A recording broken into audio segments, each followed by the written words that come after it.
more of a Q&A, funny stories kind of a thing, but I like that. They said, should we talk about the Stan Lee thing, and I want to talk about the Stan Lee thing. Oh, we should talk about that, because like it's still fucked, right? Yeah, there's some crazy shit. And thank you so much, Jasco Basic. Yeah, they're robbing him blind. Yeah, whoever they are. Yeah, I mean, exactly. like, No one knows. I'm surprised nerds aren't camped at his house just waiting to see who comes out and then take fucking pictures of them with a telephoto lens. Like, what's going on? Here's exactly what would happen. Fucking, they would come out, like, they would be like, hey guys, it's that person. And then, like, we would find out it is actually that person, and then Stan Lee fans would wait, and then they beat the shit out of him. Is what they would do. Well, yeah. I mean, people know where he lives. It's not like it's a secret. Like, there were pictures. Yeah. In fact, I read, you know, we're waiting for this, right? I shouldn't be. Yeah, no, hold on. Ice Pia, oh, God, spit everywhere. Ice Pia, thanks so much. Yeah. I spit.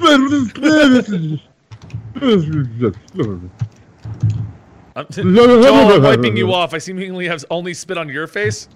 Yeah, what else is there? Shut up, Joel, and welcome to the Weekly Poll! Oh, man, that was so good. It's been a month.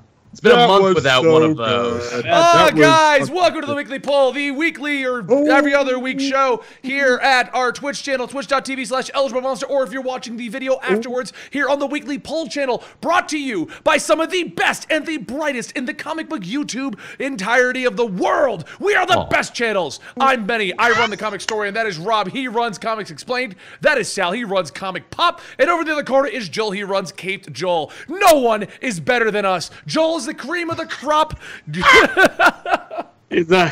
Man, you got a future at the WWE sometime. Yeah, apparently. No one's better. It does. Just upselling everybody and buy the network for $9.99. Joel's gonna beat you down, brother. Yeah. Just throwing bionic elbows all over the place. Yeah. If you smell what the Joel is cooking. I think it's chicken. Usually.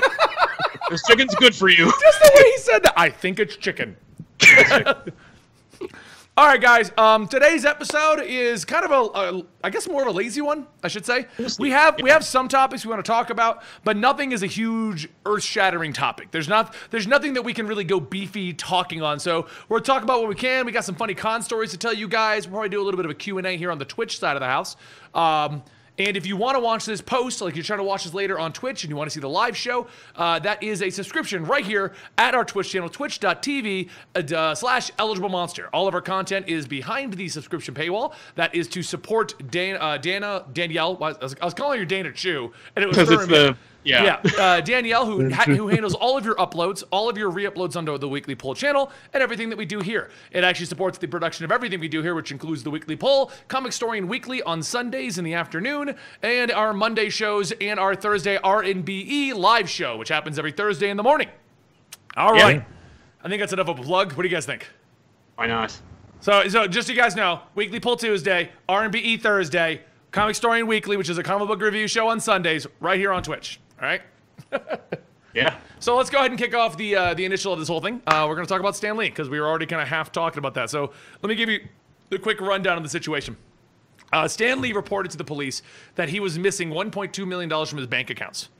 A $850,000 condo was bought in his name, and he's unaware of what it is or where it came from. And then another $350,000 went missing also. Shortly after that, he made a video stating that he had pneumonia and that he would be recovering from that, and we wouldn't see him at any conventions. He then went into the dark. No one knows, and no one's heard from him. No one knows what's happening to him.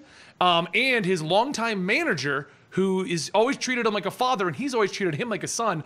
I want to say they've been together almost 30 years, was then fired by this mysterious caretaker that is now watching over Stan Lee of the age of 95. He has been so in the dark that no one in the entire comics industry can talk to this man, to the point that Kevin Smith, coming out of his heart attack, went on Twitter to get Stan Lee's attention.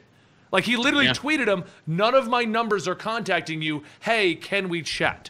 So, wow. Yeah, they also fired his bodyguard. Yes. Anybody who was close to Stan Lee got fired. And his pneumonia was being taken care of in-house instead of at the hospital where he normally would get taken care of. He's had a number of health scares over the last year. Guy's 96, 94. Yeah, I mean, he's like 95 right now, I believe. dude's gonna have health problems, and he has dealt with them as he would and should in the hospital. This is the one time, and in fact, the only update we got was, as you said, from a video. That video was shot on a shaky phone and only available through TMZ. It was an exclusive video that was sold directly to TMZ, as opposed to it being like an official press release through his publications company, or through an actual, like, through a lawyer or through a public figure like his former manager. It's very sketchy, very weird, and incidentally, I think it was brought up by J. Scott Campbell to begin with. Yeah, which is kind of he brought it to light more recently because it kind of faded into nothingness. But now a lot of comic book artists and writers are trying to get the government involved to look into elderly abuse, which is a known thing. It's where you find like an old person who maybe is not 100% coherent, and you're taking advantage of them financially or whatever. And they're trying to get people to look into this, but the problem is there's no. While it's all suspicious, there's no clear evidence that something is happening. Yeah. The other question no is actual reason to step in. Yeah. Well, although like any of this could be considered a problem, it's just like, where are his children? Yeah, his daughter especially. Like they have worked with him in the past, and they've like supported him. I didn't even think about his daughter because I've even spoken to her directly, but she has her own company that functions through Stan Lee's Comic Wow or whatever it's called. Yeah, I've spoken with her company, so I know that she's active under his name. Yeah, and it's just really fishy. Like nobody knows anything. We're all in the dark in terms of what's going on here, and I fear the worst. Like I feel like we won't know until after he's gone. I'm worried that he is gone, and this is them trying to cover it up and get what they can. Yeah. I hope it's not his daughter or his direct kids, and this is just some really shitty person that we can arrest. Right. Because if it's family, I'm guarantee you there's a will that gives them things.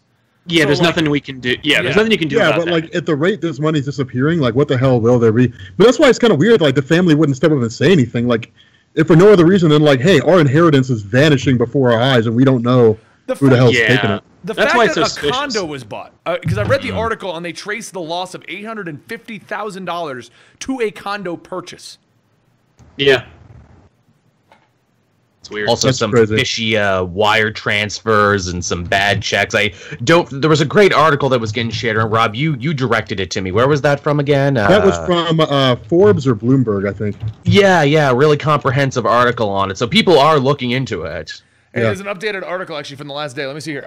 Let's see what it is. Yeah, let's see if it has any actual updates or it's just them trying to poach on this. You'd imagine that one of the most important people in this is IO9 Gizmodo, if anybody's wondering. Oh, okay. Yeah. They're a reputable source. Yeah, they're not the best, but they're not the worst either. Exactly. It's not like a rag. It's actually like they do stuff.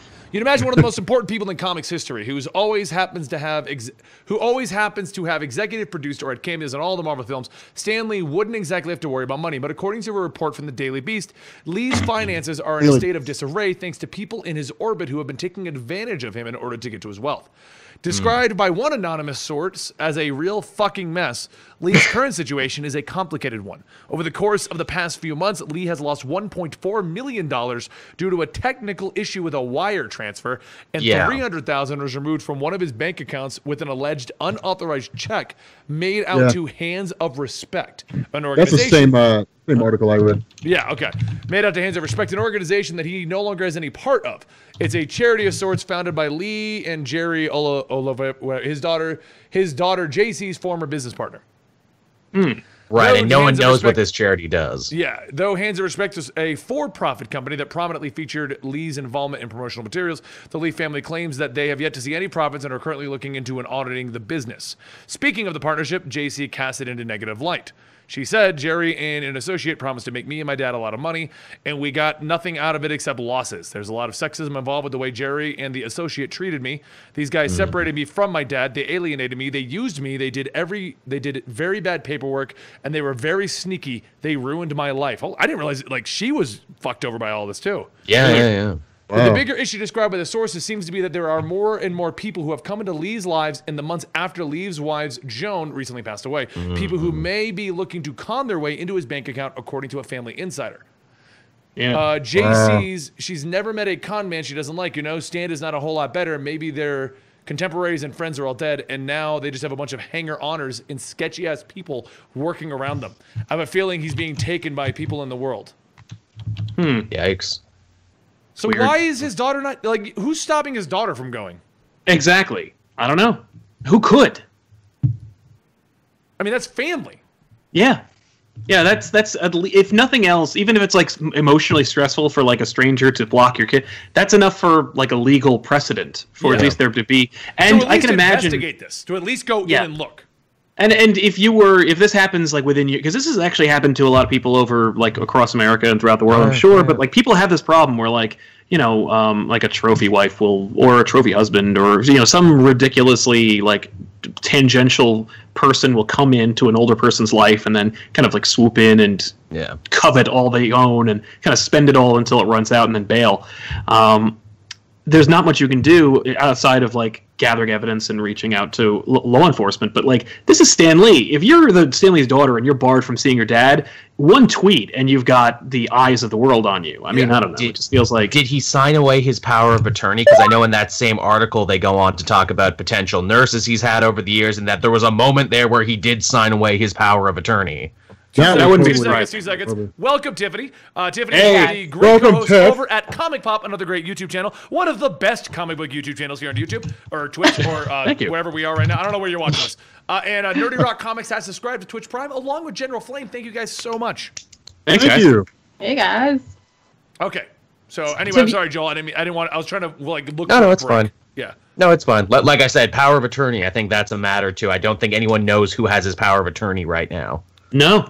The whole situation is just really, really sketchy. Tiffany, I asked if you had anything to discuss on this topic. You want to jump in on this?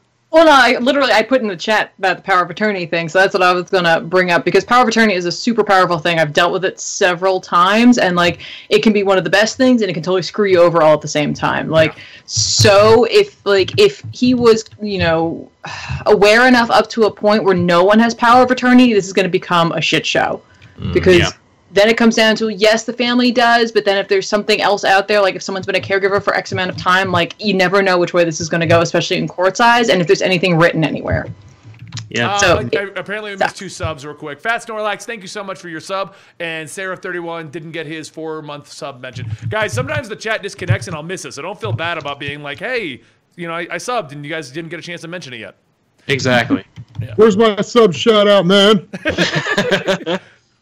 So basically, I think the lesson to take away from this is, as you get old, have a plan. Yeah, you should always have a will and update it every couple of months or every year or so, because like the last thing you want is for it to go to probate and for it to just get fucked. Yeah, and if you yourself have like family members who are getting older, like and you think that someone's sketchy with them, like seriously, like be a part of their lives. Make sure you know what's going on, because like someone will just swoop in and just take anything and everything. I've heard people I know, coworkers, whatever, talking about this kind of thing, and it's scary just how quickly people can take everything away from someone.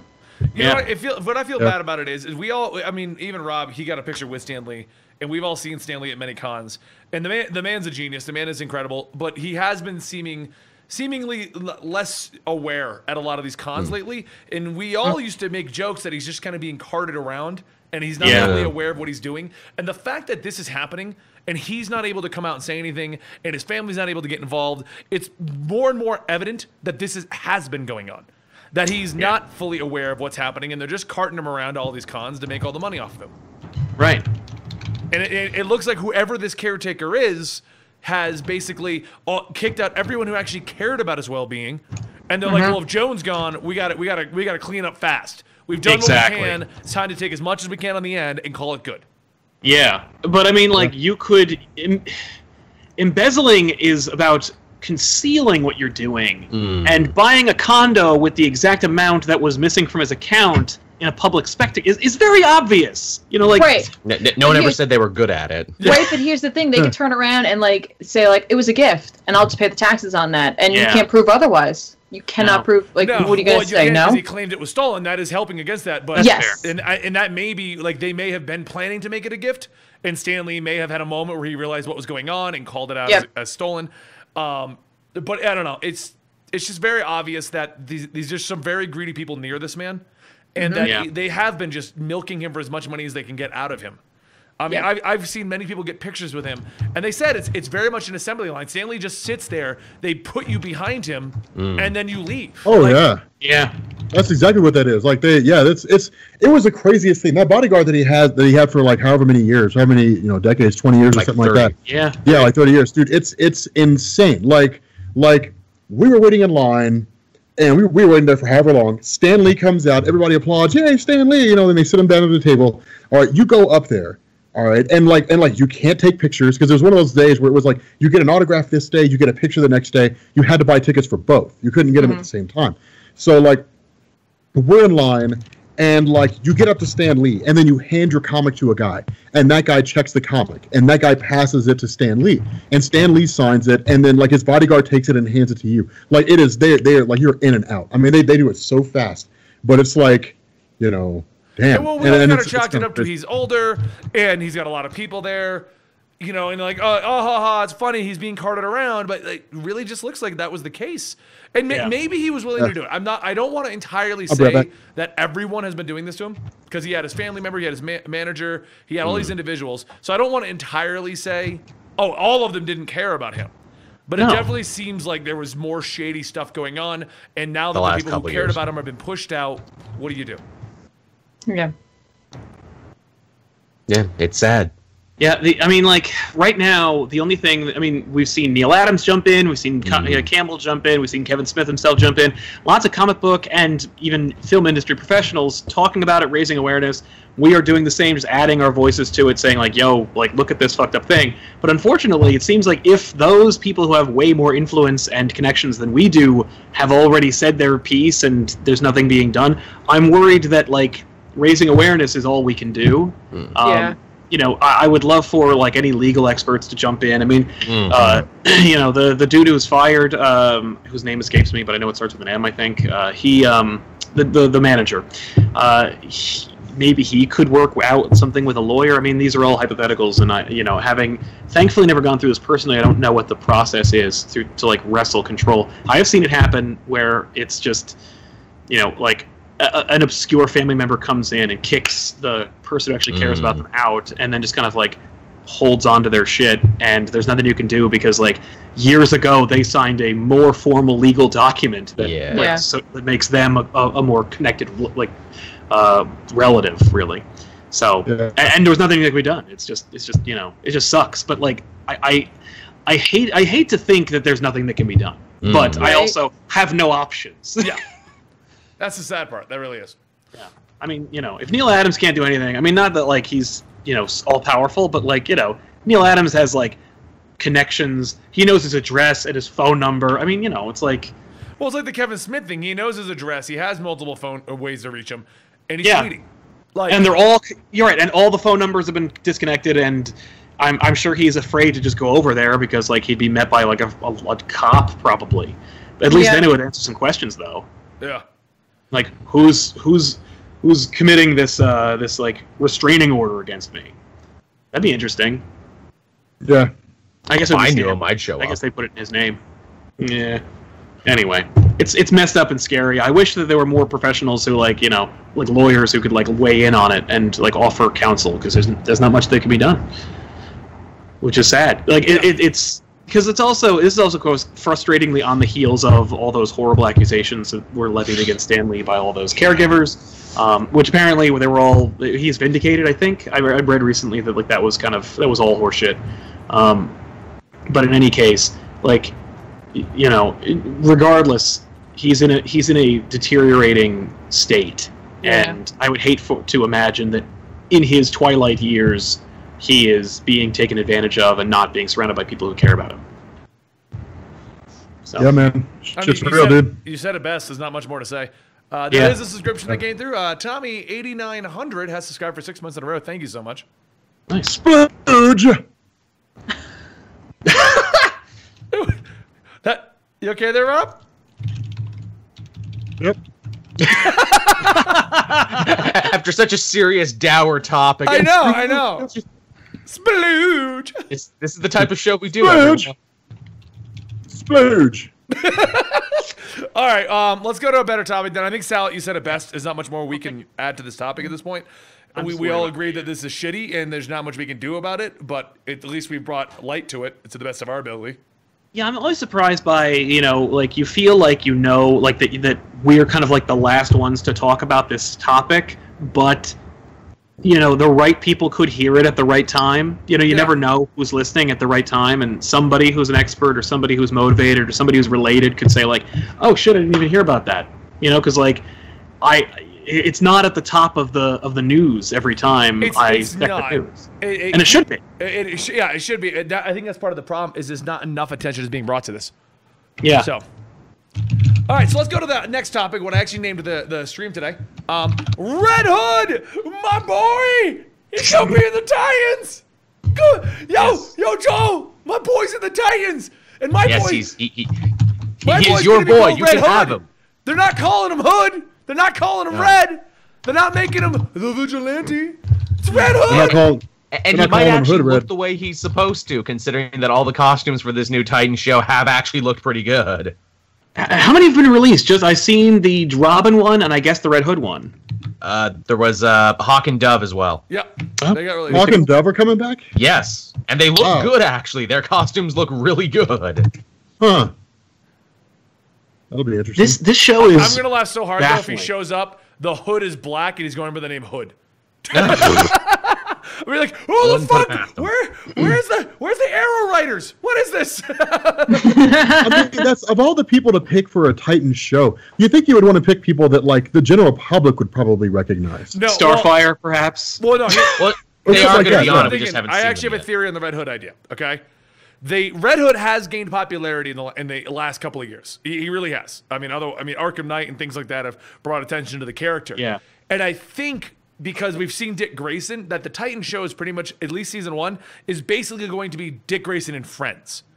And so, no, I'm serious. I have a reason for this. But what better villain to bring in Dick Grayson than another Robin sidekick and bring in Red Hood on his original role of being a villain? Don't bring him in as the anti-hero. Bring him in as a villain. Well, I guess you also have like a redemptive arc for him. Yeah, you could turn him into a good guy. Like he could be an on-again, off-again, like help to the team. He doesn't show up all the time. But shows up every once in a while. He could be like Deathstroke and Arrow, where Deathstroke season 1 and 2 was just a complete villain, and now he pops up whenever they need, like, somebody that actually looks like the comic book. Okay, so I guess they are going with Beast Boy and Starfire, which is cool. Yeah, so I guess in that instance it makes sense to have Hawk and Dove, because like it's cool to have like a couple of like obscure characters there. Yeah. So long as like everybody else is recognizable. Right? Okay, let me clarify something, because people are saying it in the chat. Yes, I know Jason Todd is confirmed, but do you really think that he's not eventually going to imply Red Hood? Maybe he'll be the new Robin. That could be fine too. Maybe he's Robin and Dick is like, well, I'll show you how to do it. But he's got to become Red Hood. We got to. Why would you pick Jason Todd if you weren't going to go that way? What if they do a bunch of like flashback episodes? Because we already know there's gonna be one called Doom Patrol and Beast Boy's on the team, so they could do a flashback to like when he was part of the Doom Patrol, and we could see like Dick Grayson dealing with the death of Jason Todd, or you know what I mean, just in general. That would be really crappy. Right, so. But I just out of all of the Batman history, and you guys could tell me if I'm wrong. I'm the Red Hood fan. I thought here though. I mean, I got the tattoo, but out of all of the Batman history and the Dick Grayson history, there's so many other directions you could go. I hate to say it, but you only do Jason Todd if you want Red Hood. You don't do Jason Todd as Robin or whatever that stupid... If you want to do the death of Robin, you do Jason Todd. Well, then he comes back as Red Hood eventually. I mean, that's like the whole thing. Yeah, I mean, unless you're doing like the DC EU movies, like if they wanted to, they could have just killed off Jason Todd and been like, he's dead of Robin. That's the end of it.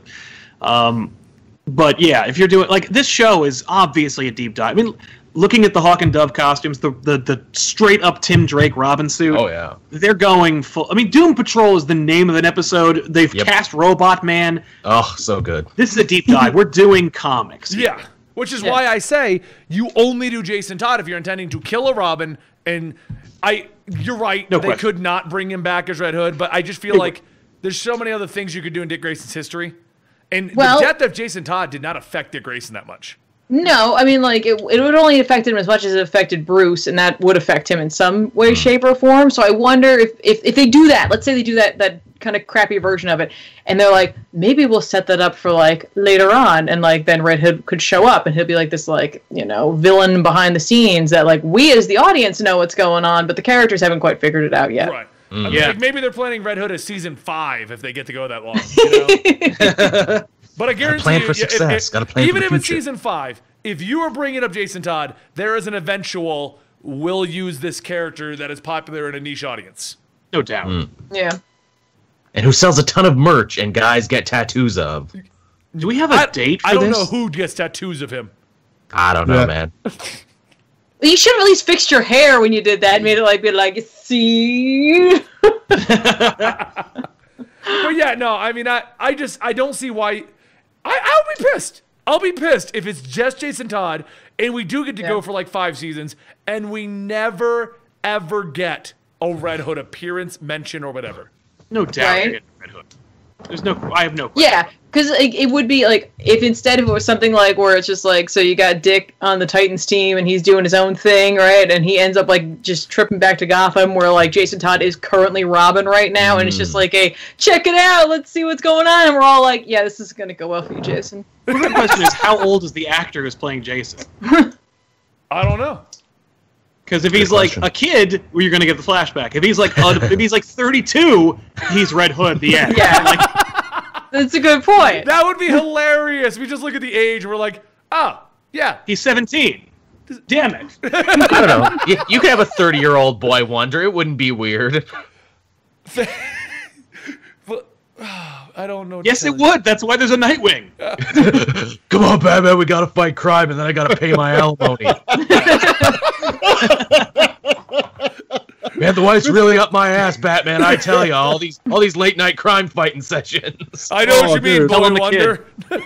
That's got to be like an interview session, like Ellen DeGeneres. So why do you do what you do? Well, alimony ain't cheap. And I got bills to pay. I got bills to pay. Oh man. Yeah. Red Hood is known to be age teen to early adult. That could go in either category. Yeah. Especially in Hollywood. When I was like, if he's early teens all the 20s, time. that could be either. I mean, Sounds like teenager. Yeah. I mean, you know, if Hollywood is to be believed, I mean, the kids in Dawson's Creek were what, 45 when they were just seniors in high school. I think. 90210, you know, that show for ask your kids about it. They or ask your grandparents about it. It was a show they used to watch. That made me feel old, fucker. 90210. Yeah. Everybody. What's his name? Everybody thought he was Elvis Presley's son or something like that. Jason Priestley. Jason Priestley. Yeah. Dude, like, he's Elvis Presley's son. It's like, yeah, except that his name's not spelled even remotely close. Yeah, kind of moron. Peck the Inspector says that Red Hood is usually aged between 19 and 24. No, he is. You're right. But that's why saying that he's late teens, early 20s does not narrow down if he's Robin or not. No, it's true. Yeah. Do we know when this streaming thing actually comes out? We sure don't. I don't know, but it's a related topic. You know the Disney one? They started removing the Disney movies from every platform. I couldn't buy Aladdin for Natalie in the hospital because it's removed everywhere, and it's on the Disney streaming service that doesn't launch until 2019. Oh, They should call it the Disney Vault. Yes, they put it back in the vault. I Put it like back in it. the vault. I love that very specific example, and now that we know that Natalie loves Aladdin. Yes, thank you. Who doesn't? Oh, come on. It's Aladdin, Tiffany. I just think that's really nice. That's the one she wanted. Yeah, I was that's good to trying. know. We all have a sick day movie. Hey, I love Aladdin. I watch that movie every chance I get. Prince Ali, fabulous he. I can't keep singing that, or we might have to pay streaming for it. is this year. I know they've been pushing Young Justice season 3, so I would assume that. This year. But see, that's why, like, okay, but see, that's why that'll work. Like when it comes down to it all, because when you have this kind of team assembled, there's one surefire thing that you're guaranteed to be able to find. Mm-hmm. You're able to find that they will show you the world. Omnibus says we missed it. Shining, shimmering, splendid. And you know what? I'm going to show the world to Galaxy Knight for subscribing. Sal just left. We ran Sal out. I love how that kicked Sal out, not you splooging on him. Oh man. God damn it, Rob. It was a good reference, though. You have to admit it. It's true. You know what's funny? I saw it coming. I'm like, I think I know Rob's cadence at this point, where like I know when you're like teeing up for a bait and switch. Let's do this, man. Let's get this going. Make this joke. Friends like Rob, right? The question is, which is better, Return of Jafar or Prince of Thieves? No, Return of Jafar. The TV show. The show is great. Return of Jafar is basically a two-parter of the show. It's basically a pilot for the show, is what it is. Yeah, that's why Dan Castellaneta plays the genie, which is the worst. Yeah, they really should say King of Thieves because I like Sean Connery, Dad, and I also really like that Jerry Orbach is the villain in that one. Yeah. You know, John Rhys Davies played him. John Rhys Davies plays Sean Connery. I know, right? For years that Lion King 2 is better, so you're both wrong? Ooh. Okay, first of all... Wait, Lion King 2? First of all, yes, there's like 9 Lion Kings. It's almost got as many movies as Land Before Time. Yeah. All right, here is the thing to remember, guys. All right. There's only ever been one Lion King movie. And it's called The Lion. No, there's only ever been one. I'm gonna look There have been movies that have tried to call themselves Lion King, but there's only ever been one Lion King movie. No, you got me looking it up now. There's Lion King 2, and then one half with Timon and Pumbaa, and also that Lion Guard show. No, there's more. There's more. Cried like a baby there's more. There's like when Mufasa died. I'm gonna be honest, I got you. Hold on. There's Lion King 2, Simba's Pride, Lion King 1.5, Around the World with Timon and Pumbaa, The Lion Guard, Return of Roar, The Lion Guard, Rise of Scar. I told you there's a ton of Lion King movies. The Lion King, Timon and Pumbaa, The Lion Guard, Find Out Why, Timon and Pumbaa's Wild About Safety, The Unbelievable. Oh. Okay, I need to watch that. And how do you come to terms with Kimba the White Lion? Ooh, that's a pull. Well, wow. You don't. You do what every Disney person does, and you just ignore that shit. It didn't happen. Get out! It's like the Star Wars TV special. That shit didn't happen. Well, I don't know what you're talking about. But it did. No, you know what? I fully expect that when like the whole deal went down between Disney and George Lucas, and they bought Star Wars, and they're like, okay, so here's everything you get. Like you get this, and this, and do you guys want the television special? And like Disney like choked on their drink, and they're like. No, you can keep that. No. Don't want that. Just leave it on YouTube. I didn't even know this Kimba thing. Oh, seriously? Oh, you're in for a treat, Kimba the White Lion. Yeah. I didn't even know about this Kimba thing. What is this? Yeah, it's from what Disney ripped off. Yeah, like it's like a manga from the 50s, and then they made it an animated thing, and it's very close to what Disney pulled. But you know, I mean, really, it's Shakespearean, but whatever. But there's a lot of it's also this. It's also that. All right. It's the circle of Kimba. So definitively, we have no information about Red Hood, and they've given us not enough information to run on, and we have no idea what it's about. No, but I know that I'm getting Doom Patrol, so I'm good. Nice. Yes. Speaking of Doom Patrol, DC's going crazy lately with labels. We have Young Animal. We have Vertigo. We have what's the other one they did recently? There's like what's Milestone the kid one? If they ever get it off the Vertigo line. Isn't a label, it's its own imprint. Don't forget. It's imprint. They're all imprints. Young Animal's his own imprint. Yeah. New Age of Heroes. New Age. That's not an imprint. That's a label. Oh well. Okay. The imprint. Okay, so the idea of an imprint is the company produces it, but it doesn't have to stay in normal continuity. I mean, if you look at the Young Animal Milk Wars stories, which were incredible. Okay, I know none of you read it. Tiffany, Milk Wars. Right. I enjoyed it. The only thing I'm not enjoying is the fact that Gerard Way is so far behind on Doom Patrol now, and I'm guaranteed it's because he couldn't handle doing that event. Yeah, I can guarantee that. Yeah. And I'm kind of like, hey, Gerard Way, man, I love you, but like, get on a schedule and just try and stick. All you have to do is write the words. Okay, so DC Inc. is the young adult imprint. Yeah, there you go. And then DC Zoom. Yeah, DC Zoom is focused on middle school, which honestly, I'm excited for like the little kid comics. It's a good idea. Like I'm excited to see what they come up with. Yeah, and then Sandman's getting his own. So we have Vertigo, we have Young Animal, we have Zoom, we have Inc. The Wildstorm. Wildstorm, that was it. Wildstorm, that's 5. Now we have Sandman has his own universe. And Milestone, which they've been working on forever. And Sandman has his own label called he doesn't. Sandman Universe. No, it's not. No, it's Yeah, Neil Gaiman was given it, and they're going to do a whole bunch of things within it. So they're going to like do Sandman. They're going to do Books of Magic. They're going to do.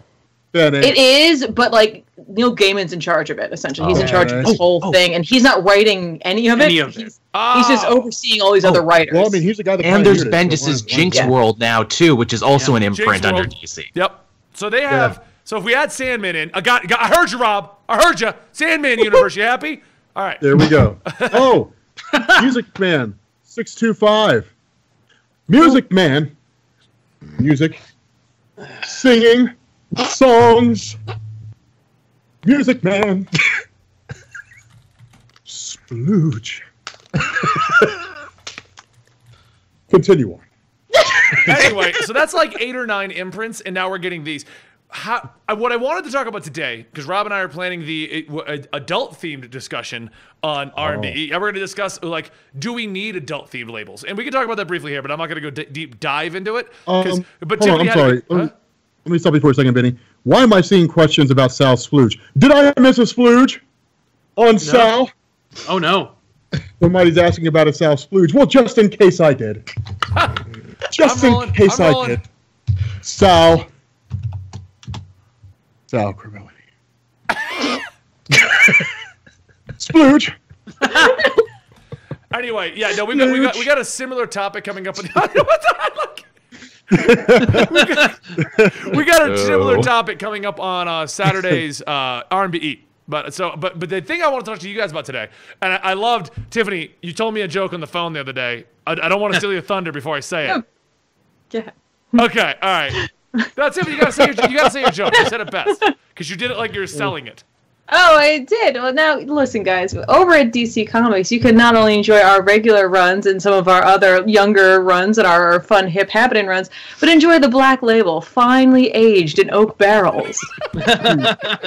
They're just right over here. You know, we keep them in the, like little velvet cases. You know, just take it on down there. When you did that, I had images of what's that girl from Sat 70 show who just did a Jack Daniels commercial? Oh, Mila Kunis. Yes. Yeah. And she did when she's walking through the air. These are our oak barrels. Yeah, exactly. So she can just go over to DC and just be like, check it out, just walking through. Everyone's like, what the hell is Mila Kunis doing here? And I'm like, what the hell is Mila Kunis?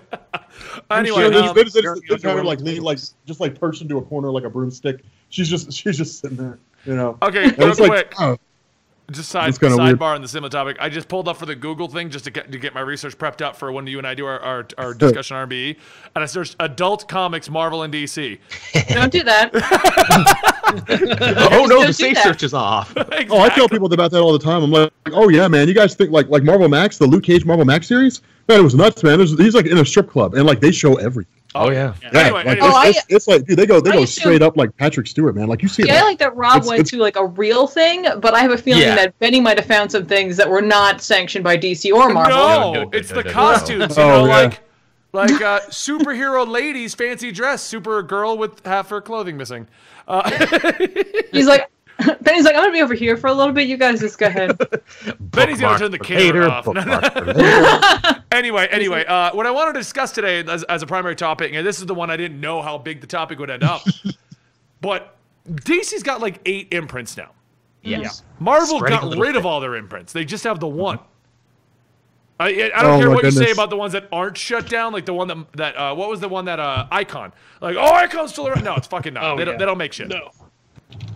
What do you guys feel about this? Because I don't know. DC's done so many right moves recently, and now they're just being like, you want Sandman? Boom, Sandman shit. You want stuff for kids? Right over here. You want like otherworldly Earth 1 style stories? Black Label. Yeah, I mean, the thing is, I am looking at this video that was captioned where I splooged you, Sal. And like, dude, I am hilarious. I am so funny. Oh my god, today. I am hilarious. Sometimes Rob's head gets a little too big for its own good. Just on fire all day. Oh man, Sal, I love seeing how uncomfortable you are. Thank you. When it comes to splooges. Right? Yeah, it's great. I do. Wait a minute. Oh no. Wait a minute, guys. Red Fedora 1 gifted a tier 1 sub to Marvel Explained. Yay! So you just screwed yourself. I'm gonna do it. No. Careful I'm now. gonna do it. Is everyone ready for this? No. Careful. Splooge! Splooge! Oh, there it goes. On myself. There it goes. On myself. I'm really glad I showed up for this today. Yeah, that was good. Yes. Aren't you happy? The splooge! So happy. Raining down. The splooge! Rains down! There you go. Rob and I have had a really fun day. We've had a lot of energy today. Yeah. We got to go set and prop shopping. Oh yeah, we did. Oh, that was fun. Yes, and we had lunch at Red Robin, and that was really fun. We just gotta let Rob out into the backyard to run around for a little bit. All right, anyway, you were saying, Tiffany, before Rob so rudely splooged on himself. Yeah, I'm sorry. Go ahead. Who, me? Yeah, I don't even know where you were. Oh no, Sal was talking, but I'll go. Yeah, I think it's kind of an interesting time because I mean look, the Young Animal imprint came out of left field in a sense. It's like they just wanted to work with Gerard Way and they're like, here it is. The Neil Gaiman Sandman universe, it's an anniversary year, so of course this makes sense. They've been hyping up Vertigo, they've been hyping up Sandman, so it's just kind of like, yeah, naturally we're gonna try to ride this out right now. People are looking for that, and honestly, the Black Label thing, the more I look into it and the more I read up on it, it really makes sense. We have Jim Lee over there, kind of high up there, a man who worked with Image early on, who is big into creator-driven, creator-owned content, and that's very much what this Black Label is going to be. It's like, hey, great creators, give it a shot. They keep touting the fact that it's like, look at these amazing stories we got when we let creators just go wild. We got Killing Joke, we've got Dark Knight Returns, they're like, maybe we'll get lightning in a bottle again by doing this. By letting everyone do anything they want. I mean, let's drop that all-star label and just move forward with something else. I'm so glad you mentioned Image. Because, when I hear creator-owned, creator-oriented, and focused line of books, I'm like, oh, so all these titles are going to be late, is what you're telling me. Yes. Well, yeah, they're going to be Earth 1. They just come out when they come out. Just whatever. I'm back, sorry. I had to go get a coffee. What? Well, it actually is. First, I really thought there was nothing in that. It's fake. Oh. Okay. Here we thought you got an actual plate like my grandmother under it. Yes. Like a dignified gentleman. We're prepping. We're prepping for the talk show that I mentioned that we're going to start doing, Comics Tonight, and we decided that instead of having any real drinks, we're going to have all props. So in the middle of the show, I'm just going to be like. Nice. That is literally an idea that we've kicked around for years. So I'm kind of interested to see it. Yeah. Yeah, I can't wait to see it. All props. Because I want to see it happen on the set. Everything's a prop. Nice. In terms of the late thing, I don't know if that's necessarily true for every single creator-owned book. Some of them, it depends on, I think, the ethic of the writer and the artist and how tasked the artist is. Mm-hmm. You know what I mean? Superman Earth 1 will take 3 or 4 years. Yeah, we can already tell who the problem children are going to be on this one. Yeah. Well, but it's okay. But it is a smart move because it's like you guys said, it's taking the 90s theory of just hey, do you like it? Write it. We'll send it out. And saying you get to do that, but in this small confined space, in this small little area here, and nothing you do will screw up the flow of comics. It's the best of both worlds. Mm-hmm. It's really, really smart. I do like some of the teams. I mean, they made a big deal about, hey, we got Kelly Sue DeConnick, the woman who wrote your favorite Captain Marvel run, writing some Wonder Woman. That sounds awesome. Yeah. Would have been just as excited, though, if you had got her to write the main universe Wonder Woman book, though. Yeah. Well, I'm wondering, because the promo image we saw, it's just, total mythology there, in my opinion, because, she's wearing the peacock feathers, which is, evocative of Hera, and she's got the lion, which is evocative of Hercules, so I'm wondering if she's going to take it more to that scope, and they're like, we don't want to deal with that right now. It's apparently a history of, the book begins with the dawn of the Amazons and ends with Steve coming to the islands. Just so I can be caught up, we're talking about Black Label Wonder Woman? Yes. Okay. Did we mention the first one? There's 2 Wonder Woman books. Yes. Yeah. Did we mention that all these Black Labels are not supposed to be tied together, but they are the same? It's it's weird. Are they? Because I would assume you would not go Earth 1 and just go, these are anything. These are whatever you want. Doesn't matter. That's my question. That's what I wanted to ask. Is this, because I don't know if we have a definitive answer, or if we do, this is where I'm going to learn about it, because I don't know everything as it gets announced. Are we going to have, is this an Earth 1 situation, but treated in the manner of, yeah, Batman's over there, but it doesn't affect me kind of a situation? Or is this going to be, this is just solo books and whatever? And if that's the case, I think they're just make it an solo imprint. books. I think they're totally they're treating it like they're treating it like Golden Age comics. They're treating it like before Batman and Superman met, I think.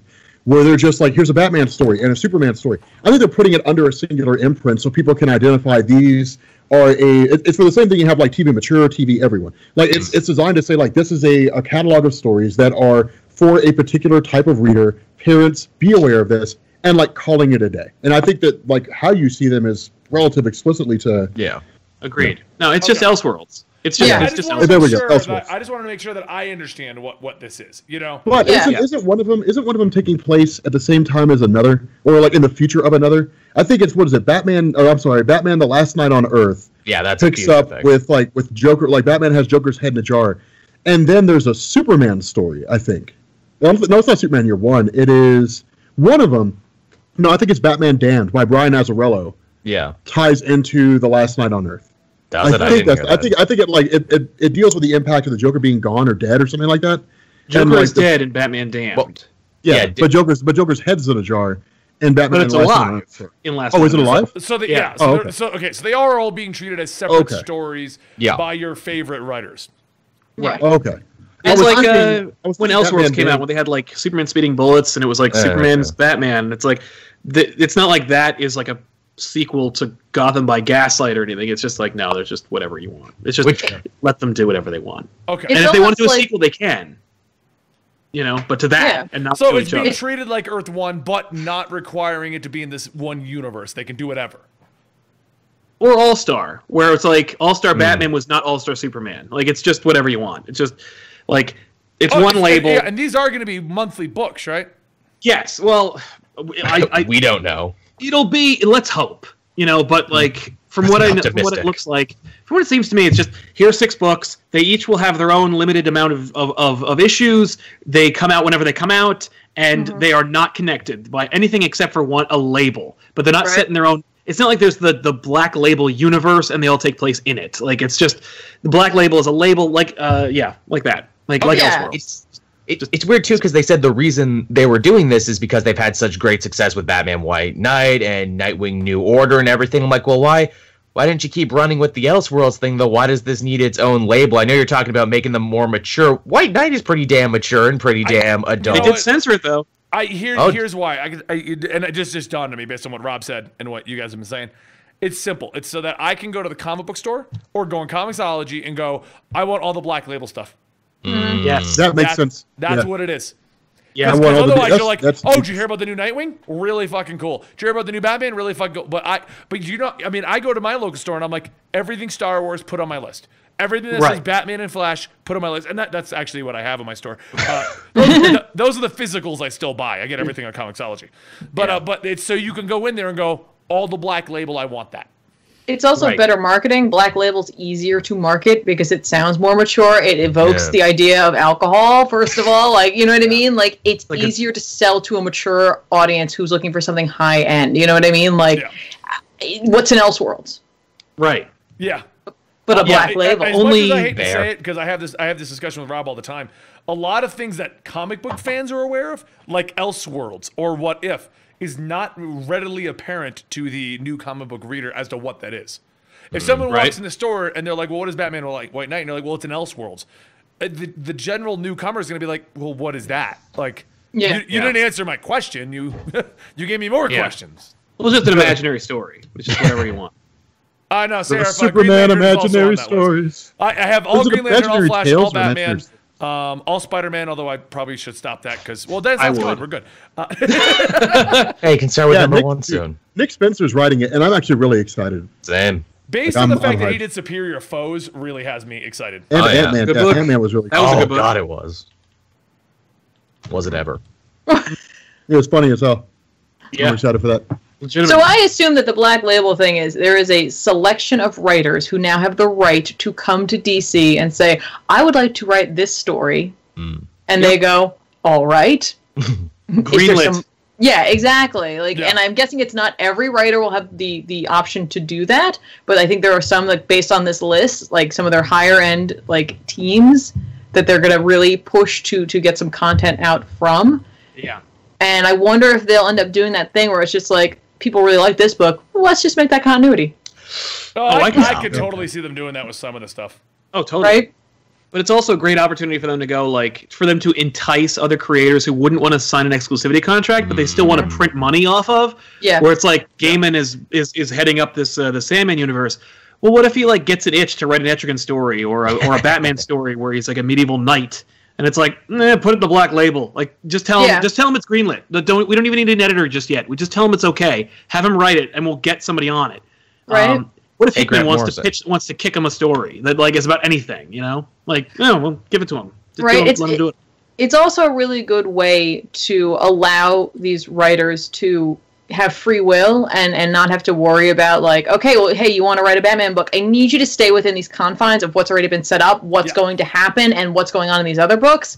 Yeah. Instead, it's just like, we would really love for you to write for us. How about you write it under this label? And you can just do whatever you want, really, because it's not going to affect anything. Like, I want it to be like 6 issues long and just go for it. You know what I feel like? I feel like all these latest imprints, the Neil Gaiman one, the Brian Michael Bendis one, I feel like this is DC's new way to get those top. Because what happens normally with a writer in comics? Unless they're truly loyal, like Brian Michael Bendis or Scott Snyder, they typically get to a certain level where you're like, they make great books. They then normally leave, freelance their work while working on their own projects.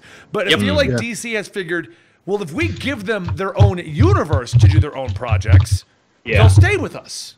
Well, I bet there's also an enhanced profit sharing too that goes with that, and that's why I think if you look at the Black Label right now, like you don't see just like anybody, like you see like people who have proven themselves consistently, right? And or like some of DC, like Greg Rucka had a really, I would argue, probably a landmark run of Wonder Woman, multiple landmark runs, Yeah, multiple. Like Frank Miller speaks for himself. Scott Snyder, Greg Capullo, they speak for themselves. Brian Azzarello, like Kelly Sue DeConnick, like these guys, you know, have all established themselves as like hardcore writers. Like John Ridley wrote 12 Years a Slave. He's a screenplay writer and a novelist, and is super excited for that one. I didn't want to say because I have seen some backlash to some of the writers like Kelly Connick and even Scott Snyder being placed on the levels of Frank Miller. All of these, they've proven themselves, but they all have successful runs. Even if you didn't enjoy the run, they've had successful runs that have hit crazy numbers. Yeah. Right? Oh, yeah, they've had amazing runs. Yeah. Like, stellar. Also, they're going to need some books to come out while Frank takes his however many years to put out his book, so... The other big thing for this is it also allows them to retain a creator that would otherwise use, like, Marvel as a bargaining chip without pissing off a current creator. Like, the only situation that I could see right now where DC is having to eat crow or play or like, you know, pay homage to somebody is because paying alms, that's what I was thinking of, was like when Tomasi had to leave Superman so that Bendis could take over Superman. Now they never have to piss. Like Greg Rucka wants to come back and write Wonder Woman, but somebody's writing Wonder Woman and they're great. Give him the Black Label Wonder Woman. Oh shit, Frank Miller says he wants to write a Superman story, but we just piss off Tomasi so that Bendis can do it. Give him the Black Label Superman. Like, they literally can just go, any creator can write for any of our characters at any time, whenever they want. Yeah. And every creator can do it. If Jim Lee just goes, you know, I want to write I want to write a Wildstorm story. I know Warren Ellis is doing something, but I want to do one. Do it over there. Well, I mean, how do you think they got Tom King? Most likely, the getting Tom King to be full-time DC involved a Batman pitch. So they gave him Batman. That was literally just, they said, I don't even think he had a pitch. I think they said, King, we want you. Which one do you want? And he said Batman, and they said, done. And I feel like DC, with all of these different labels, is basically doing... This is what they're doing. This is how they're getting the writers. They're like, well, if you all want Batman, we'll just have multiple Batman stories. It's not like they're not going to buy them. Yeah, exactly. Well, I mean, it's like Marvel sits down and Marvel's like, we only have 3 Spider-Mans. So Dan, I'm sorry, but if someone else wants Spider-Man, you have to go. But like if this was DC, I feel like they would have been like, all right, Dan, so he's gonna come over and Nick's gonna take over Amazing, but you're gonna have Spider-Man Elseworld. You can do whatever the hell you want with Spider-Man Rich Man, whatever you want to call him. Right. Yeah. I mean, the fact is they could do that anyway because there are so many Spider titles they could resurrect, and in fact did. When Zdarsky was like, I want to do Spider-Man, they were like, okay, here's Spectacular. Done. I mean, they could have just kept doing that. And clearly Marvel doesn't care about like the continuity between those issues because they're non-existent. But I mean DC's doing it in a way where DC's doing it so much smarter, and here's why. They're prestige books. We can graphic novelize them. We can sell them in bookstores across the nation or throughout Amazon and make a boatload. Like, these are gorgeous-looking books that randos can pick up and go on like major bestseller lists. New York Times dropped comics, but every other list still has them. I mean, it's just a way for them to like prestige up and class up their publishing line. Oh yeah, while also selling more Batman. Yeah, but it's also a way for, because a lot of these writers have worked with Image, and it's a great way for them to be like, don't work on a creator-own over there. You know, a pitch you had that you were thinking about, like, you know, working on, there could be a Batman story. It probably was originally. Yeah, that's true, yeah. Your creator story about this female, like, spy kicking ass and taking names? It's Batgirl, and she can do whatever she wants. You can curse and kill and have sex. Yeah. Yeah, I want to do that because it'll sell. Batman. The fans aren't a fan of that. No, they're not, because that's stupid.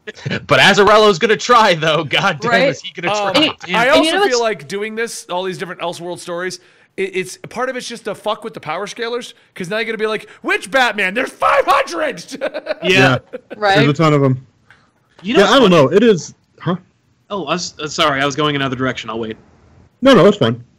No, please. Tiffany was talking too. How about this? Both you shut up. Tiffany, you finish your thought. Fair enough. I was gonna say it's fun because, like, I know we mentioned that White Knight was almost like a trial run for this. I almost feel like Mr. Miracle was the same, even though like that may or may not be within continuity. Nobody's really certain, but it's one of those things where I feel like DC took a look at it and they're like, "This is really successful. What is making it successful?" Yeah, letting him do whatever he wants. Yeah, exactly. Like, taking this, having it be a limited run. What do you want to do with them? It's almost like DC's looking at it going, you want continuity, here's DC Rebirth, here's what we're doing. You just want crazy stories that aren't restricted by continuity? There's whole labels for that now. You can have whatever the fudge you want. Right. Mm-hmm. The other question that they're spreading themselves too thin with all these labels, because it'll only take maybe one of them not working out to maybe start a domino effect. But here's the kicker. What do you consider not working out? Because if you consider they're all working sales, out right now. Vertigo bombed, but Vertigo's still printing. Yeah. You know? Yeah. I mean, like, Vertigo has always been, like, that label where it's just, like, that's how they get a lot of new readers. Vertigo is the label that it's just like, hey, college-age kid who, like, doesn't know much about comics, read Sandman, read Swamp Thing, read Hellblazer. That's how they kind of got into comics, because it was just like, this is not what I thought this was. I thought it was going to be about, you know, truth, justice, and the American way, and that's not at all what this is. And so, like, in the sense, in, like, you know, like, monthly figures, does something like Vertigo bomb? Sure, but in the long run, I think it truly helps them out. And I think doing a lot of these labels may, in the long run, help them out. With Young Animal, they have, like, that kind of younger, you know, crowd that maybe isn't looking for a standard superhero story. It's over there. With Vertigo, you're going to still bring in those new readers, especially because Neil Gaiman's attached to it. People who know him only from his books and now from some of his movies and TV series, you know what I mean, will be excited by this. Be like, oh, what is this? I didn't know about the comics. Let me go check this out. And then with Black Label, you're just going to essentially get a bunch of trades that they get to double dip. Like, you're going to get a trade at the end of this, so you can go and be like, you should definitely pick up, like, Greg Rucka's, like, whatever, or, like, Scott Snyder's Batman Black Label. But other people also picked it up monthly, so they get the money for that, and they get the money later on. I think they're just trying to secure, like, prosperity. Mm. Yeah. I like it. I mean, Yeah. I don't have much more to say. I like the idea of what they're doing. But you are right. This could all bomb horribly. And we'll all just remember 2018 is the weird year where DC had 19,000 out of continuity stories. Where they No, tried I think it'll work. It'll work better than anything we've seen in a long time. Like, this is probably one of the best marketing decisions that I think DC ever could have made. Yeah. I mean, because going to Scott Snyder and saying, hey, so, like, we gave you free reign with All-Star Batman to tell a story. All right, but All-Star Batman was part of DC Rebirth, which meant All-Star Batman was confined to what was going on in DC Rebirth. So, not that it really we're gonna take this. To go away with everything, but yes, continue. Yeah, I mean, but it's like okay, like, we're gonna give you that, we're gonna give you those reins, but now you get to write a Batman story about anything you want to. Yeah. Anything your heart desires, you and Greg Capullo will create. And you go to Frank Miller, and you say, hey, Frank Miller, like, you crazy asshole, like, you get to write anything that you want to write about Superman, you know, and thank God you're not drawing it. So it's okay. You know, Well, it's just whatever you want. And he was like, I want Superman this time. I'm done Batman. No, like, okay. Like, okay, I mean, I also don't want a babysitter this time. That's okay. Brian Azzarello is writing his own book. I don't think there was a babysitter. I think they just asked Frank for permission to use the name, and they gave it to Azzarello, and he was like, "I'll do the press tour and shit, like, for you," and they paid him like a salary to do it. Yeah. I think it's all big. I think Frank didn't do anything except draw those awful backups. Yeah, no, those the Master Race, while interesting, did not feel like. I feel like the Dark Knight Returns is the second one. I always get the names mixed up. Strikes Again is the second one. Yeah, Dark Knight Strikes Again. I feel like Returns that is Frank Miller. Master Race was DC going, okay, that was too out there. He made Dick Grayson the Joker. It was a rubber Joker. It was dumb. Yeah. By the way, really quick question about all these. There's Black Label, and there's the Dark Matter, and there's this and that. Hey, where's that evil universe you created for Dark Metal or for DC Metal? It's New Age of Heroes. Oh, I thought it was Dark Matter. No, those are new characters. Where's the evil universe? Oh yeah. No, it's in there. No, Terrifics. If you've been reading, Terrifics is going into it. They're deep diving. They're going into the inverted universe. Yeah, the inverted Terrifics is going into the inverted universe, and I think his name is Sideways. The guy that can teleport apparently is cutting through it. So DC Spider-Man. Yeah, he's cool. Mm-hmm. Yeah. So basically, what it looks as soon like as I saw him, doing that's the first thing I thought. DC, with Quantum and Woody's color scheme, is they're going to be. It's still there, but it's in continuity. So, like, we can't always be in it, kind of a situation, you know? Okay. Because I was expecting there to be, I think we were all expecting there to be, like, a thing where it's like, hey, this is the evil, like, the dark universe of DC. Let's see what books can spin out of that. Instead, we're just seeing, like, Marvel books. Well, okay, from what I'm thinking happened, just from what we've seen announced, and this is entirely based on this theory right now, what if originally this was going to lead to Scott Snyder writing Batman stories in an evil universe, and they said, hey, that would be great in our Black Label. So that story you have about a dead Batman and a Joker head in a jar that you were going to put on Earth -45, let's put it over here, and this new age of superheroes, let's tie them in. Yeah, because that way no one has to read DC Metal because it will be irrelevant next year. Yeah. But people will still read your dead Batman story. Just side note, because people wanted to talk about it. Terrifics brought back Plastic Man in the funniest way ever. Did anyone here in the chat, in our audience here, I know the audience did anyone here read it? Oh, yes. Okay, everyone's read it. The best moment ever is Plastic Man just being like, "You just left me in an egg." Which way to spoil the ending of Dark Knight Metal? So he never gets out of the egg until he doesn't get out of the egg in Metal. No, according to Snyder, he has a Hulk out moment in that. So what I'm thinking is they prod him enough that he just rages and isn't aware of what he's doing. And doesn't remember it because he's in, Well, that's going to be awesome because Plastic Man could shit all over Superman. So I'm actually really excited to see what would happen. You legit can. Power scalers be damned. Anyway. But did you all hear Gail Simone is writing a 5-issue miniseries of Plastic? Yeah. And, damn right, I heard about it. And they even asked whoever's writing Plastic Man, hey, Jeff Lemire, they're like, what do you think about this? Is this going to pretty much get rid of Plastic Man from Terrifics? And his response was, no, now you get 2 Plastic Man books a month. No. Yeah, it's going to be pretty solid. I'm pretty excited about it. So cool. Yep. Plastic Man's fun. I like Plastic Man. I like the idea of Plastic Man. I like the idea of using him elsewhere. I fell in love with the character in Injustice 2. Legit, just like, oh my god, this is Plastic Man? He's fucking awesome. And like the fact that he's coming into mainline comics, I'm like, yes! If you want to read fucking solid Plastic Man shit, Rob, stop saying that you got bored of Injustice 2 and get back to it. Well, I'm kind of bored of Injustice 2. That being said, yes, Jeff Lemire is writing The Century. You know what? Yes, he is. You know what? Whoa. Are you getting away from this whole Black Label thing? Are you going to I guess Jeff Lemire? It's going away. Jeff Lemire. Jeff Lemire. Oh, no. Jeff Lemire, because you're writing The Century. Oh, no. This is a time for celebration. Oh, no.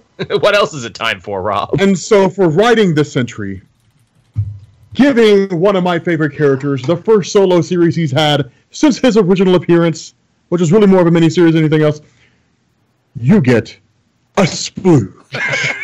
And yes, you do. no doubt that he truly appreciates it. I have splooged on Jeff Lemire. I'm sure he'll never be on the show. Yes. Oh, dude, I think I just pissed off really the chat. They're like, "What about Elongated Man?" And I was like, "Fuck Elongated Man." Yeah. Elongated Man on TV is basically just Plastic Man. They took his name. He Ralph really Digby's not that is. jokey. They took Plastic Man and they're like, "We can't use the name." I don't know why they can't. I don't know why. But Weird. I guess they just thought Elongated was less funny than Plastic. Yeah. So here's a question for you guys. Out of the books that we know about that are coming out in the teams, what are you the most excited about? Oh man, the Black Label stuff. Yeah. For I Black splooge Label, on anything Scott Snyder writes. Yeah, yeah, Scott Snyder. Yeah, that's the funny thing, because I was thinking about that before when people were kind of freaking out. They're like, Scott Snyder's not on the same level as Frank Miller. Really? Well, since you know so much about Batman, then name me like 3 people who wrote Batman, not including Grant Morrison, Scott Snyder, and Frank Miller. Like name 3 people. I mean, there's like Steve Englehart. There's what is it, Ron Mars, Denny O'Neil. There's Dennis O'Neil. I mean, there's like a ton of people. Yeah. Like there's a lot of people that, but it's I mean, Frank Miller wrote like some great stories, and he helped to revitalize him. But I feel like only a goof would look at Scott Snyder and just be like, nope, he's not on the same level as Frank Miller. Actually, he kind of is. You know what else is great about Scott Snyder? He hasn't said or done anything embarrassing over the last 20 years that makes me facepalm and go, why did I ever like that? The best part about Scott Snyder is Scott Snyder is just a general average guy who likes to write. That's literally, if you follow his Twitter and his Instagram, like he's like, hey, check it out, more Batman stuff. Now I'm going to go four-wheeling with my son. You're like, what a down-to-earth regular guy. Yeah, it's just a wholesome dude who loves his family and also writes Batman. Yeah. Like, oh shit, like how rare. What a nice experience. Like, dude doesn't like freak out on social media or in his real life or punches a fan. He just like if you bump into him, he's really cool. Yeah. Tiffany and I have bumped into him by accident on 3 separate occasions. Yep. One time we were in an elevator with him. We're like, one time we were in an elevator and we did not attack him, and he looked at us. We looked at him. He was like. And you could see on his face, he's like, I know who you are. And we just were like, we just nodded at him, and he's like, and he had that like look of contemplative, thank you very much for not bothering me. And then got off the elevator. It's great. He's like, you made fun of Superman Unchained Comics. I gotta say, there is a story I want to tell before we close out this episode. Well, hang on. We didn't hear what one's Sal and Joel's favorite. Fine. Well, Sal, I care about. Joel, not so much. Okay. Joel, you better go first then. Yeah, Joel, you go first. Probably the John Ripley. You don't want to miss this out, Joel. No, I really don't. Shut up, Joel! I'm interested in the idea of someone trying to write a comprehensive history of the DC universe, especially because, as we all know as comic fans, that changes every 5 to 10 years anyway. So what's it going to be? Yeah, that's a neat idea. Mm-hmm. Yeah, I can't wait for Superman Year One. Yeah, better or worse. No, I am actually really excited. If it comes off across anything like Batman Year One, it's going to be insane. It's either going to be brilliant or amazing. Yeah. And that's going to be a funny thing. I would say if this story, if it's everything that I hope it would be, I'm actually going to wish this was the Year One story for Superman in DC Rebirth. Right? As opposed to Secret Origin. They might do it anyway. Then they'll just be like, oh, that's it now. Who cares? I mean, Secret Origin was great. I love Secret Origin. But there's no way. Jeff Johns isn't writing this one, though. That's true. So it won't be his origin, the end. That's true. And I gotta say, I am also excited for the John Ridley one, only because it's going to deal with John Stewart Green Lantern, so... Yay! And also, I know Sal's going to, like, not care at all about this, but I do want to read the Brian Azzarello, Lee Bermejo one, because it's Batman Damn, and it's got Constantine in it! Come on! It's a neat idea. A Batman-Constantine team-up. Yeah, that's going to be fun. Azzarello did write Constantine for a while. Which, if I remember read the solicitation correctly or the description, it's supposed to deal with like the supernatural aftermath of the Joker's death. So like that's going to be kind of wild. That's a cool idea. Super Punta has subscribed with Twitch Prime. Awesome. So now may I tell my story? Awesome. Super. Yeah, I'm cool with that. Everybody cool with story time? Super Punta. Super Punda. You know what you get for subscribing? Oh, no. I hope you've experienced this before, otherwise you're going to think it's very weird. You get a Stooge. Now, on that note, I want to tell you a story about a real-life Hulk. A real-life angry man. A man who gets hangry at a con I was not hangry. I just wanted to sit by the conveyor belts. That's all I wanted. Okay, so it was not an unreasonable request. We're at Emerald City Comic Con, all right? And we decided to do a meet. I lost my earbuds.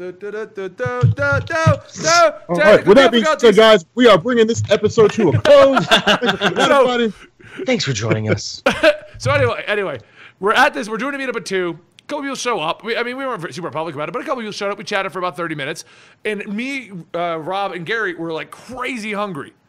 But they were still talking to the fans who showed up. So I was like, hey, I'm going to shoot over at the Funko booth, see what the line's like. Because I'm like, the line can't, if it's long, I won't turn around. Maybe I can get in. I go over to the Funko booth. One of the guards recognized me and just popped me in the line. Oh, nice. So I'm like, awesome. I'm in the Funko line. So I text Rob and Gary, hey, I know you both are super hungry. I'll meet up with you at the sushi place. Like, go ahead of me. But they weren't checking their phones. So I'm in that line till like almost 3:30. And I get out of the line. And I go back, and they're still standing there waiting for me to come back.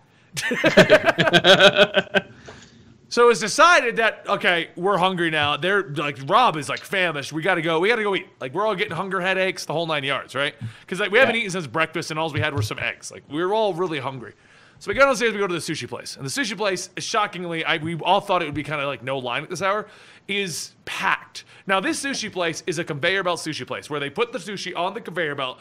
It goes around. You reach over, grab the plate you want, and they charge you based on the number of plates you've eaten. It's a genius idea. I eat way too much sushi in these places. Stuff. Yeah. So we're there, and I walk in, and I'm like, hey, a table for 3. And they're like, well, we don't have a table at the conveyor belts. We don't have one right now, and it'll be about a 30-minute wait. But we do have a table you can sit at. And so Rob comes in like right behind me because I got ahead of him, and he's like, he just wasn't aware that I'd already asked. So he's like, can I get a table for 3? And they're like, we don't have a table at the conveyor belts. It's gonna be a 30-minute wait. All these people are here. And Rob turns, looks to his right, sees a table that's just emptied, and he's like, what about that table? Can we sit at that table? I want that table right now. That's not how I sounded at all.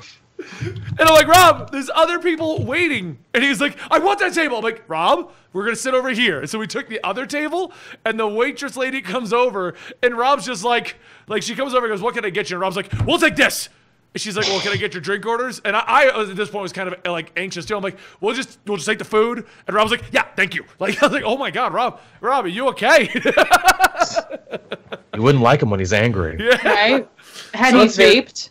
I want to know what Rob's story, or I want to know what Rob thinks that happened. Like, what your version of that. Yeah, let's hear the Rashomon. What happened? I was like, I took my monocle out, and I said to the young lady, would you mind?